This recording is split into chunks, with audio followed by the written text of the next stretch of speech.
오늘은 예레미야가 강의 세 번째 같이 해보실래요? 슬프다 주께서. 슬프다 주께서.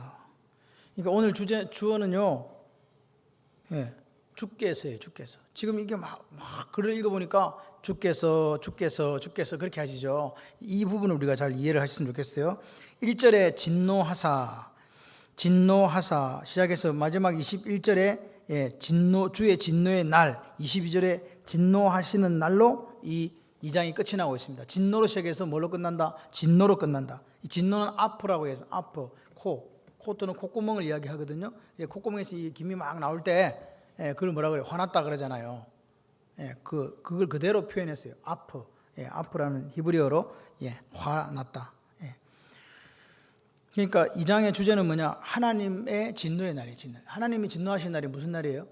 심판 받는다 그 말입니다. 심판의 날입니다. 그래서 하나님이 진노하시는 날이기 때문에 이 2장은 슬프다 주께서 이게 계속 반복되는 거예요. 뭐 일어나냐? 주님께서 이렇게 하셨다는 거예요. 하나님이 이렇게 이스라엘을 완전히 멸망시켰다는 거예요. 예루살렘 성을 멸망시키고 시온을 박살내고 이스라엘 백성들을 흩어버리셨고 그런 일들을 지금 이야기하시는 거예요. 끊임없이 슬프다 주께서가 반복되고 있다. 예레미야 애가를 이렇게 보면요, 지금 우리의 상황과 그렇게 다르지 않습니다. 멸망당할 때, 하나님 앞에 심판을 당할 때의 상황과 그렇게 다르지 않다. 애가를 불렀다. 슬픈 노래 에카를 부르게 된 주체가 누구냐? 여호와 하나님이라는 거예요. 지금 애가를 우리가 부르는 게 아니에요. 하나님이 얼마나 슬프냐 이 말이에요. 하나님이 그 백성을 심판하고 멸망시킬 수밖에 없는 그런 지경이 되었다 이 말입니다. 그런데 오늘 우리가 중요한 것은 뭐냐? 하나님은 사랑의 하나님이시지만 진노의 하나님, 공의의 하나님이시기도 하다. 이해되시면 아멘. 그 이야기예요. 그러니까 하나님도 진노하신다. 하나님은 사랑이시지만 결코 끝까지 우리가 죄악 중에 빠져 있을 때 묵과하지 않으신다. 죽은 신이 아니기 때문에 하나님은 뭐한다? 진노한다. 우리가 오늘 예수를 믿잖아요. 한국 교회가 하나님 앞에 제대로 된 제사를 드리고 있는지 점검해야 돼요. 하나님 앞에 제대로 된 예배를 드리고 있는지, 우리가 하나님의 말씀에 인격적으로 반응하고 있는지 점검해야 되는데, 이것이 아니라면 아마도 우리도 그 견고한 예루살렘 성벽이 무너지고 성전이 완전히 해파되어 버리는 그리고 그들이 망해서 포로가 되고 끌려가 버렸던 그 심판의 날이 우리 한국 교회에도 우리에게도 있을 수 있다. 그걸 기억했으면 좋겠습니다. 근데 문제는 뭐냐? 이스라엘 백성들은 이렇게 하나님이 진노하실 수 있다. 우리 백성에게, 우리나라 백성에게, 또 예루살렘에 이렇게 진노할 수 있다. 이런 신학이 없었어요. 하나님이 진노해가고 우리를 멸망시킬 거라는 생각을 꿈에도 못했다 이 말입니다. 왜 그랬냐? 지난 시간에 말씀을 드렸죠. 그들에게는 하나님이 계시는 예루살렘 성전이 있다는 거예요. 하나님이 계신다. 그게 그게 언약궤가 있었잖아요. 그러니까 하나님이 계시는데 어떻게 망해? 요 생각. 또 한 가지는 다윗 언약이 있어. 그래요. 다윗 언약이 뭐냐? 다윗이 목동에 있다가 왕이 됐잖아요. 왕이 돼가지고 뭐가 됐어요?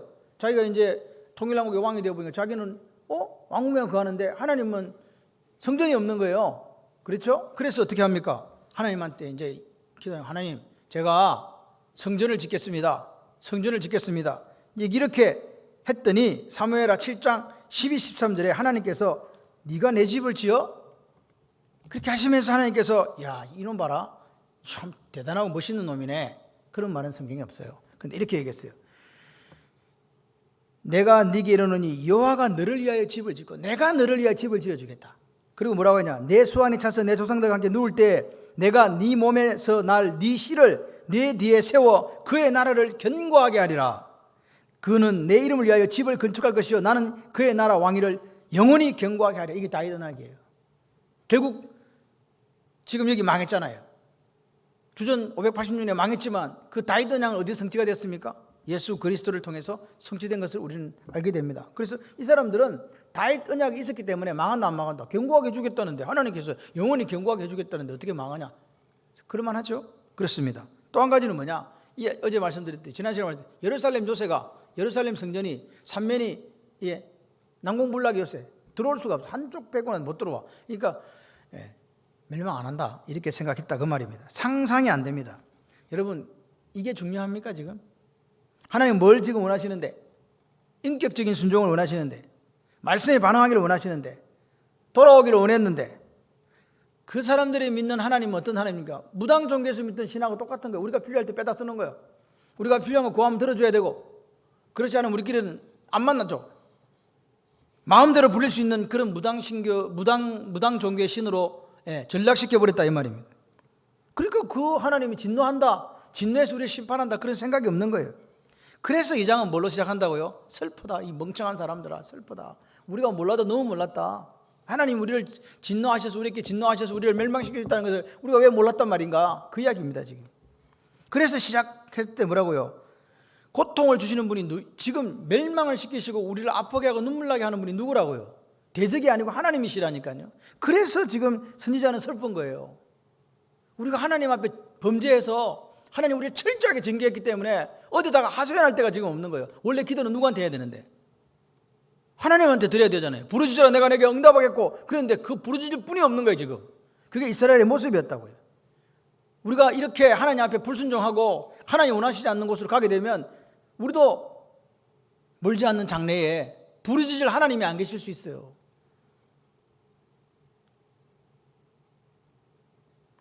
계속해서 주께서 그렇게 하셨다 이렇게 지금 표현하고 있지 않습니까? 이 선지자 예레미야가 생각할 때도 믿을 수 없지만 하나님은 진노하는 분이시고 우리가 믿는 그 하나님은 사랑의 하나님이시만 심판하실 수 있다는 것을, 그 냉엄한 현실을 지금 이야기하고 있는 거예요. 여러분, 역사는 반복됩니다. 해 아래 새 것이 없습니다. 하나님께서 당신의 언약궤가 있었고, 그렇게 사랑하던 다윗 그 언약이 있었고, 그리고 그 견고한 예루살렘 성전이, 그 예루살렘 성을 갖다가 함락시키시고 멸망시키신 그 하나님이 오늘 우리가 뭡니까? 돌 감람나무였잖아요. 원 감람나무에 접붙여 가지고 우리가 하나님의 자녀가 됐지 않습니까? 원 감람나무도 아끼지 않은 분이 돌 감람나무를 아끼겠냐고요. 철석같이 믿고 있었는데 다윗이냐, 성전, 그리고 예루살렘의 지정학적인 요소들 조목조목 들어가지고 너희들이 그렇게 믿는 그것을 하나님의 진노 앞에 딱 세워놓는 거예요. 1절에 만약 진노가 2번 나옵니다. 2번 나온다는 건 반복됐다는 건 뭐라고요? 강도의 세기를 이야기하는 거예요. 어느 정도로 하나님께서 진노하셨는가를 보여준다 이 말입니다. 그 이스라엘 백성들이 가장 소중히 여겼던 세 가지에 대해서 철저하게 심판하시는 그 모습이 오늘 2장의 모습이에요. 1절에 한번 보실게요. 딸 시온을 구름으로 덮으셨다. 이 표현이 무슨 표현이냐? 에스겔 30장 3절에 이렇게 얘기합니다. 여호와의 날이 가까이 왔도다. 구름의 날일 것이요. 여호와의 날이 무슨 날이다? 똑같은 말이 구름의 날이라는 거예요. 다시 말해서 딸 시온을 구름이 덮었다. 무슨 말입니까? 주의 날이다. 심판의 날이다. 이스라엘 사람들, 이스라엘 지금 뭐 받는다? 심판 받는다, 그 말입니다. 이게 보십시오. 이스라엘의 아름다운 것, 앞에 성경에는 이스라엘의 아름다운 것이라고 했어요. 여기는 아름다움이라고 했죠. 아름다운 것이 뭐냐? 성전이거든요. 이스라엘의 아름다운 것이 성전이에요. 성전이 보십시오. 이사야 64장 11절 이렇게 얘기합니다. 우리 조상들이 주를 창송하던 우리의 거룩하고 아름다운 성전이 불에 탔으며 우리가 즐거워하던 곳이 다 황폐하였나이다. 그 성전을, 그 아름다운 것을, 이거 보시면 아름다운 것을 어떻게 한다고요? 아름다운 것을 하늘에서 땅에 던지셨으며, 무슨 말이냐? 여러분, 하늘에서 우리가 나가보면 별똥이 이렇게 샥 떨어지죠. 말씀과 기도에 전무하시는 우리 창원발리교 성도님들은 별똥을 본 일이 없겠지만 시골에 가면 이게 하늘에서 싹 떨어져요. 그렇게 싹 떨어지듯이 하나님께서 하늘에서 그렇게 성전을 던져버렸다고 이야기하는 거예요. 그게 지금 얼마나 생생하게 지금 생각을 해봐요. 하나님께서 성전을 이렇게 해파시켰는데 어떻게 시켰냐니까 하늘에서 별똥을 확 던져가 땅에 떨어뜨리듯이 그렇게 해서 깨버렸다 이 말입니다. 확 그냥 획 던졌다 이 말이에요. 생각을 해봐요. 이스라엘 백성들이 성전을 얼마나 소중히 여겼어요. 누가 계시기 때문에. 하나님이 임재하고 계신다 이 말입니다. 소중한 거 맞죠? 얼마나 소중해 사실은요. 그런데 하나님은 그 성전에 계신 분이 아니에요. 하나님은 뭐라고요? 살아계신 하나님. 그러니까 그들이 성전을 숭배할 게 아니라 하나님을 경외했어야 된다 이 말입니다. 여러분, 껍데기 교회를 사랑하는 게 아니라 하나님을 경외하고 그 하나님 말씀에 외적으로 드러나는 게 순종이라 했잖아요. 그걸 하면서 우리가 살면, 무형의 성전이 우리가 하나님 말씀에 반응해서 하나님을 경외하고 순종하는 삶을 살면 심판이 없는데, 그렇게 살지 않으면 심판이 있다고. 반응 왜 하나님 말씀에 니들 반응했냐고 물어보시는 거예요.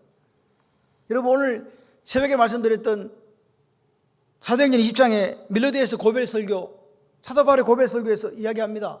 장로님들 생각해 보십시오. 그리고 깨어 있으셔야 됩니다. 이렇게 이야기한 거예요. 뭐 해보라고? 생각하라고. 여러분 기억하라고.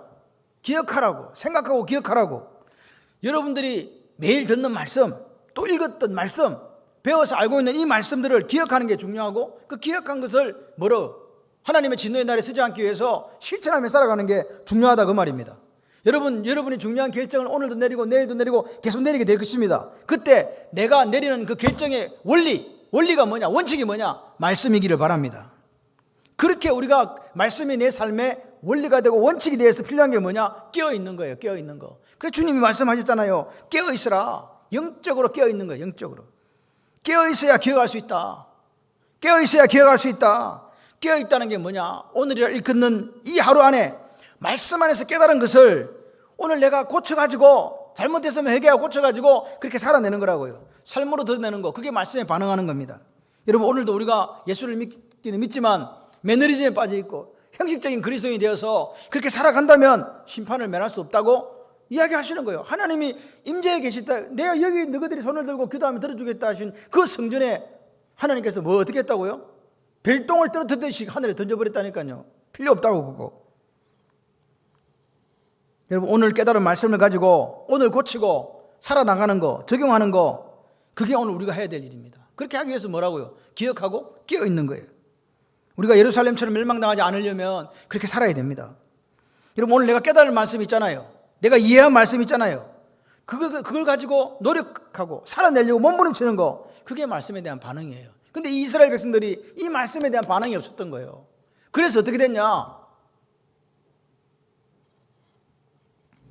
시온을 구름으로 덮고 성전을 하늘의 땅에 던져버렸다. 그렇게 성경은 기록하고 있습니다. 그리고 여기 보시면 1절에 그 진노의 날에, 그의 진노의 날에 그의 발판을 기억하지 않는, 발판이 뭐냐?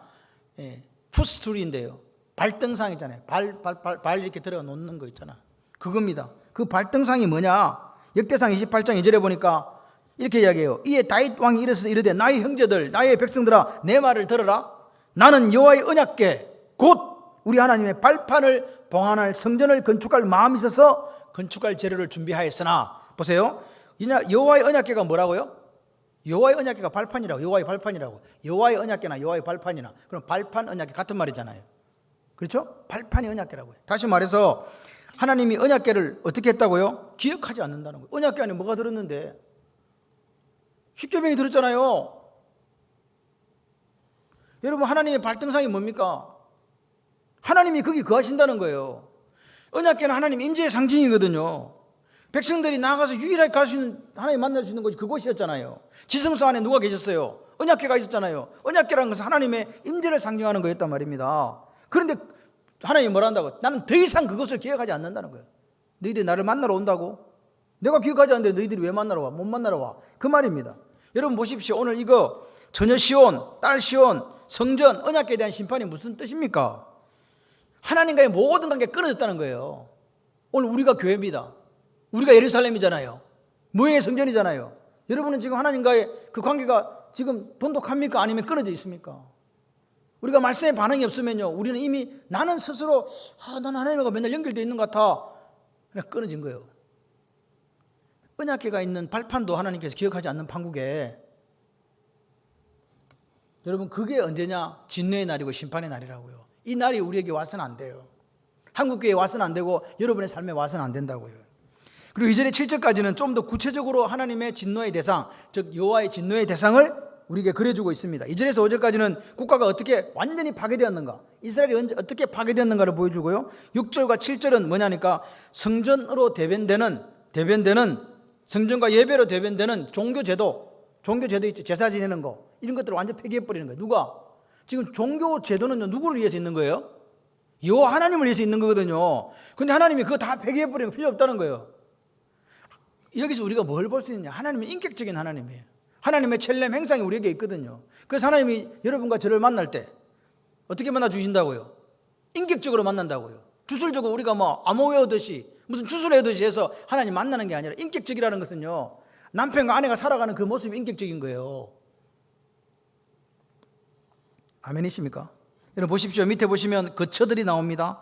견고한 성체가 나옵니다. 지도자들이 나옵니다. 이스라엘의 모든 뿔이 나옵니다. 야곱이 나옵니다. 시온의 장막이라는 말이 나옵니다. 궁궐이 나옵니다. 견고한 성들이라는 말이 쫙 나와요. 이게 뭐냐? 지금 이스라엘을 이루고 있는 근간이에요. 이스라엘을 구성하고 있는 요소들이라고요. 여러분 그들이 그렇게 예루살렘 성벽을 신뢰했잖아요. 안 무너진다고. 철석같이 그 안에 성전이 있기 때문에 절대로 안 무너진다고. 그런데 그런 성체와 뿔과 시온의 장막을 하나님께서 삼켜버렸대요. 긍휼히 여기시지 아니했대요. 노하셨대요. 헐어가지고 완전 엎어버렸대요. 욕되게 하셨다고 그렇게 성경은 지금 이야기하고 있는 거죠. 이게 좋은 말입니까? 나쁜 말입니까 도대체? 여러분 이거는 무슨 말이냐? 지금 바벨론 군대가 유다 전역을 확 쓸고 간 거를 생생하게 지금 그림으로 보여주고 있는, 묘사하고 있는 거라고요. 누가? 예레미야 선지자가요. 3절에 보십시오. 세 가지 비유들은 국가의 비극을 나타내는데 3절에 맹렬한 진노로 이스라엘의 모든 뿔을 잘라버렸다. 그리고 여러분 원수 앞에서 우리가 원수하고 이렇게 싸우고 있을 때 전투 이렇게 할 때 하나님이 계셔야 되거든요. 그래서 우리가 기도할 때 하나님 오른팔로 도와주세요 그러잖아요. 오른팔로 도와주세요 그래요. 오른팔로 도와주라 그랬는데 하나님이 그의 오른팔을 뒤로 걷어들여 버렸다는 거예요. 오른팔로 도와줘야 되는데 하나님 뒤로 손을 싹 숨겨버린 거예요. 팔을. 그 말입니다 지금. 맹렬한 불이 사방으로 불사른같이 야곱은 이스라엘의 뜻이거든요. 불살라버렸대요. 여기 보십시오. 이스라엘의 모든 뿔이라는 것은요 뭘 상징하냐? 파워거든요. 권세, 힘을 상징한다고요. 다시 말해서 이스라엘의 왕권, 나라의 힘을 상징하는데 그 뿔을 하나님께서 어떻게 해버렸다고? 또 꺾어버렸어요. 황소에게, 뿔난 황소에게 뿔 없으면 어떻게 돼요? 황소가 뿔이 없어. 암소 되는 거지 뭐. 쓸모가 없는 거예요. 쓸모가 없는 거예요. 뿔이 꺾였다니까 지금요. 이거 잘랐다는 거는 완전히 끊어버렸다는 거예요. 두 번째, 오른손을 뒤로 걷어들인다. 이 말은 무슨 말이라고요? 오른손은 하나님 보호거든요. 우리를 보호하신 하나님의 손을 걷어들였다는 거예요. 그 이야기입니다 지금. 그러므로 도움을 주지 않으려고 손을 싹 걷어들이니까 다시는 너희들을 보호해 주지 않는다. 그 말이라고요. 세 번째 비유가 뭡니까? 맹렬한 불이답니다. 맹렬한 불. 불은 뭐냐니까, 불은요 심판할 때 불태운다는 뜻이 아니에요. 여기는 두 개의 뜻이 있는데, 하나는 뭐냐? 하나님의 임재를 상징해요. 하나님 불로 나타나시다. 또 한 가지는 심판할 때. 그렇죠? 지금 보십시오. 여기서는 하나님의 심판을 나타내고 있다. 불로 확 태워버리는 거예요. 누구를? 그렇게 사랑하는 이스라엘 시온을 하나님이 심판하신다. 누가 지금 심판한 거예요? 대적들이 심판하는 게 아니에요. 하나님이 심판하신 거라니까요. 4절 5절에 뭐라고 적혀 있습니까? 원수같이 그의 활을 당기고 대적처럼 그의 오른손을 들고 서서. 누가 지금 이러고 계시는 거예요? 하나님께서 원수처럼 활을 당겨갖고 누구를 쏴요? 자기 백성을 쏴버린다니까요. 대적처럼 오른손을 들고 서서 눈에 드는 아름다운 사람을 죽였다. 하나님께서 칼을 들고 서갖고 우리의 대적처럼 그 사랑하는 자녀를 죽였다는 거예요. 딸 시온의 장막에 그의 노를 불처럼 쏟으셨도다. 그러니까 보세요. 이 지금 선지자가 가장 슬픈 이유가 뭔지 아세요? 바벨론이 와서 우리를 썰었다는 게 그게 중요한 게 아니고, 내가 철석같이 하나님 믿었는데 그 하나님이 나의 대적이 되셨다는 거예요. 이스라엘의 대적이 됐다니까요. 오늘 교회의 대적이 되고 저와 여러분의 대적이 되셨다니까요. 하나님 원래 누구 편인데? 우리를 보호하시고 우리 아버지인데, 우리 아버지가 지금 반대편에 서가지고 나를 죽인다 이 말입니다. 이게 가당키나 한 이야기입니까? 그러나 지금 이게 현실이 됐잖아요. 언제? 주전 586년에 어디에? 남유다에. 여러분 고대 근동에 이거 여기는 이제 믿었던 신에 대한 이야기가 고대 근동의 사상 중에 있는 게 뭐냐, 이런 게 있습니다. 나라마다 그 나라를 보호하는 신이 있대요. 그렇게 생각했다 이 말입니다. 고대 근동의 사람들은. 그런데 나를 보호하는 신이 있는데 그 보호하는 신이 내 편이야 저쪽 편이야 그러면 어떻게 돼요? 나를 보호하는 신이 내 대적이 되어버린 거예요. 그러니까 내가 뭐 문제가 생기면 하나님 이렇게 불러야 되는데 그 하나님 딴 편이 저쪽 편이 됐어. 그럼 난 누구를 불러? 그 말입니다 지금. 호소할 곳이 없어졌다는 거예요. 오른손을 걷어들였다는 말 자체가. 그리고 도움을 주시지 않겠다는 거. 오른손을 들고 서서 활을 쏟다는 말은요, 죽이는데 그냥 죽인 게 아니라 어떻게 죽였다고요? 적극적으로 죽여버렸다는 거예요. 하나님께서 살려고 하는데 당신의 오른팔을 사용했다는 거예요. 이게 무슨 말입니까? 얼마나 여러분 생각하기도 두려운 말들입니다 이 말들이. 그런데 우리는 이 말을 읽어도 마음에 회개가 없어. 전혀 요동함이 없어. 나하고 관계없는 일이야. 과연 그런가? 6절에 한번 보십시오. 그의 초막을 동산처럼 썰어버렸다. 동산이라는 것은 가든 조그마한 이런 거 그냥 이렇게 되어 있는 겁니다. 절기를 폐하셨도다. 여호와께서 시온의 절기와 안식일을 잊어버리겠다. 안식일을 잊어버리면 어떡해? 잊어버리겠다. 그가 진노하사 왕과 제사장을 멸시하셨다. 지금요, 그가 주께서 계속해서 그렇게 말씀하신 거예요. 하나님께서요, 그 초막은 뭡니까? 초막절 아시죠? 초막절. 그 초막을 싹 헐어버렸어. 절기도 다 폐해버리고, 안식일과 절기가 우리에게 있었나? 잊어버리겠다니까요. 지킬 수도 없도록 만들었다고요. 7절에 뭐라고 그러고, 또 자기 재단은 누구 재단이라고요? 하나님의 재단이라니까요. 하나님께 제사 드리기 위한 재단이 있었는데 그 재단을 갖다가 버려버렸다니까요. 예배를 받으셔야 되는데 너희 예배 필요 없다는 거예요. 너희들 예배 필요 없다는 거예요. 자기 성소를 미워한다. 하나님이 계신 성소를 누가 미워한다고? 적들이 미워한다. 하나님 미워하신다. 하나님이 미워하신다고요. 궁전의 성벽들을 원수의 손에 넘겼다고요. 바벨론 손에 넘겨버린 거예요. 예루살렘 성벽을, 궁전을. 그러니까 그들이라는 것은 실제적인 바벨론 사람들이거든요. 갈대아 사람들이 여호와의 전에 떠들기를 절기의 날과 같이 떠들었다. 절기가 되면 어떻게 된다고? 사람이 막 몰려들어가고 왁자지껄 하잖아요. 근데 거기에 누가 와 있다고 지금? 대적들이 와가지고 성을 함락시키고 거기 들어 자기들이 막 술판 벌리고 왁자지껄 떠들고 있는 그 모습을 지금 기록하고 있는 거죠. 여러분, 이스라엘 사람들이 가졌던 성전 불패 신앙이 여기 있습니다. 그런데 아무리 성전 불패 신앙이 있다 할지라도 여호와 하나님의 진노의 날에는 그런 거 필요 있다 없다? 아무 소용이 없다. 아무것도 해줄 수 없다. 무슨 말입니까 이게? 잘못 살은 결과를 잘못된 신앙으로 살면요, 교회건 성도건 상관없다는 거예요. 그게 오늘 우리 한국교회의 모습이라 우리 철저하게 하나님 앞으로 회개하고 돌아가야 됩니다. 우리 가정이 내가 그렇게 회개하고 돌아가지 않으면 안 되는 거죠. 거짓 선지자들이 이렇게 이야기합니다. 평안하다, 평안하다. 지금도 그런 사람이 있습니다. 평안하다, 평안하다. 예레미야를 감옥에 가두고 그렇게 했던 선지자들이 그 당시에 있었습니다. 지금 갈대아가 쳐들어오고 있는데도 원수들이 여호와의 전에서 마치 절기의 날처럼 승리의 소리를 외치는 그 생생한 현장을 이 선지자가 기록할 수밖에 없은 사실을 우리는 기억해야 됩니다. 8절에 보십시오. 여호와께서 딸 시온의 성벽을 헐기로 결심하시고 줄로 뛰고 무너뜨리는 일에서 손을 거두지 아니하사 성벽과 성곽으로 통곡하게 하셨으며 그들이 함께 쇠하였다. 하나님께서요, 시온의 성을 헐기로 결심하셨다니까요. 하나님이 결심하셨는데 누가 그걸 막아요? 이스라엘을 갖다가 멸망시키기로 하나님께 결심했는데 누가 막느냐 이 말입니다. 이 줄을 띄고 이 말은요, 건축물을 수직으로 딱 세우는 재기한 이 자같이 생긴 건가 봐요. 그래서 이걸 줄을 띈다 이 말은요, 원래는 뭐하게 해야 되는데 건축물의 수직을 재게끔 되어 있는 이것이 이스라엘 죄를 청량하는 도구로 사용됐다는 거예요. 그걸 도구로 딱 사용해가지고 거기에 따라서 뭐라고? 죄를 심판한다 이 말입니다. 하나님께서 뭘 들고? 줄을 딱 들고 서서 우리의 죄를 그렇게 심판하시겠다는 거예요. 목회자가 하나님 앞에 말씀을 가지고 제대로 가르치지 못한 거, 사도 바울은 이야기했습니다. 모든 사람의 피에 대해 내가 깨끗하다. 그 말은 무슨 말이냐? 내가 밤낮 3년 동안 여러분들을 가르친 것을 기억하십시오. 나는 후회도 없습니다. 가르친 것에 대해서 가감없이 하나님의 말씀을 전했습니다. 그렇게 이야기하는 거죠. 그걸 기억하라는 거예요. 그 복음을. 오늘 우리가 하나님 앞에, 목회자는 목회자로서, 성도들은 성도들로서 제대로 살지 않으면 방법이 없어요. 여기 보십시오. 사람만 심판의 대상이 된 게 아닙니다. 건축물도 심판이 됐습니다. 그래서 뭐라고요? 성벽하고 성곽이 어떻게 통곡을 합니까? 그런데 그것조차도 심판의 대상이 되어서 통곡했다. 함께 세했다. 함께 그냥 낡아서 없어져 버렸다 그 말이에요. 9절 보십시오. 성문이 땅에 묻혀. 성문은요, 성을 요렇게 해서 문이 있잖아요. 여러분 집에, 아파트에 뭐가 없다고요? 문이 없다고요? 생각을 해봐요. 우리 집에 101호인데 문이 없어. 그럼 어떻게 돼?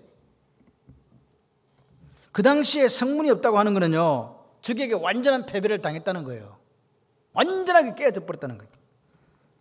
그렇게 되니까 그 결과 네 그룹, 몇 그룹? 네 그룹의 사람들이 고통 속에 헤매고 있는 모습이 있다. 첫 번째 뭐냐? 왕과 지도자들이다. 왕과 지도자들. 왕과 지도자들이 율법 없는 자들 가운데 거했다.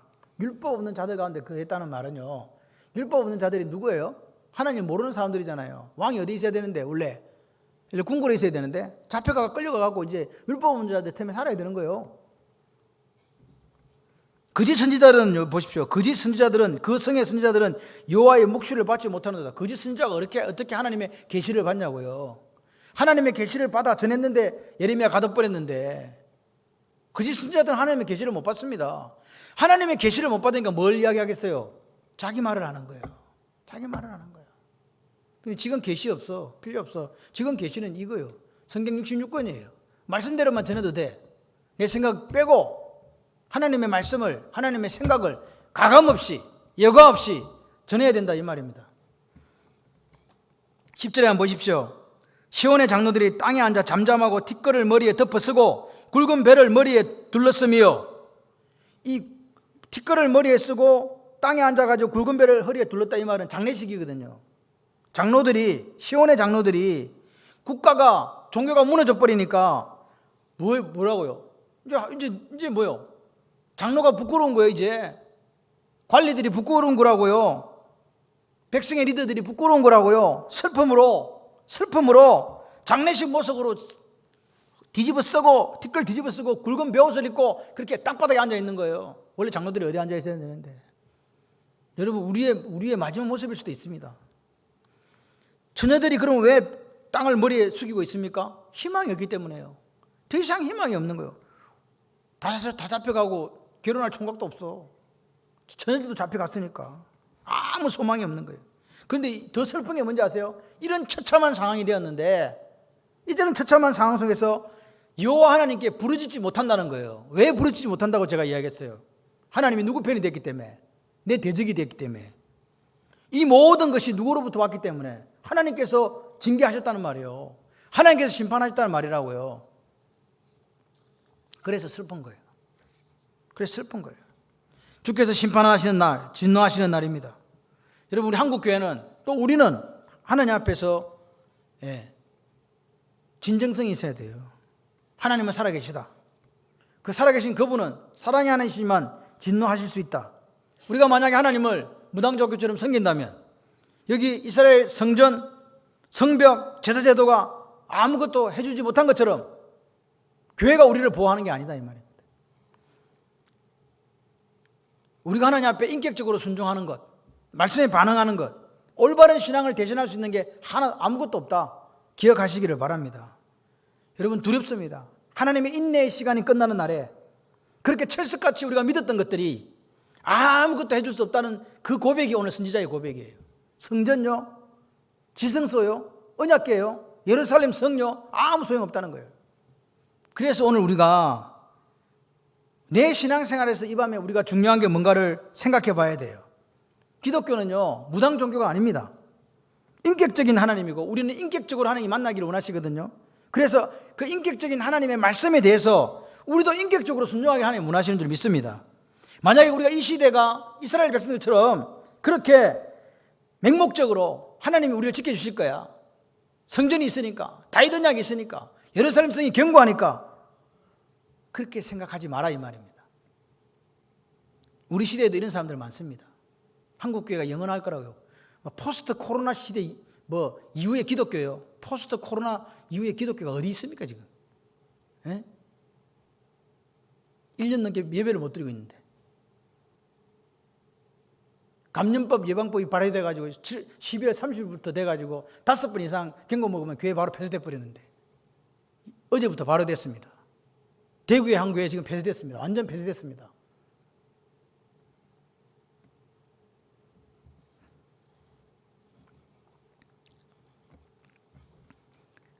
하나님의 진노의 날에 아무것도 해줄 수 없는 성전, 아무것도 해줄 수 없는 성벽, 아무것도 해줄 수 없는 제사제도, 예배제도.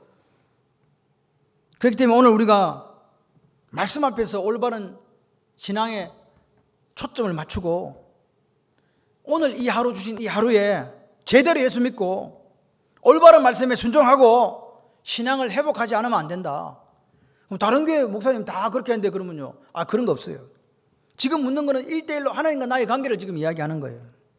주님 다시 오신 날에 분명히 심판한다 그랬잖아요. 알곡과 쭉정이로 나뉜다 그랬잖아요. 우리 모두가 다 대한민국에 있는 모든 크리스찬들이 다 알곡되기를 소원합니다. 주님 다시 오시는 날에요. 그때 후회해서 소용없습니다.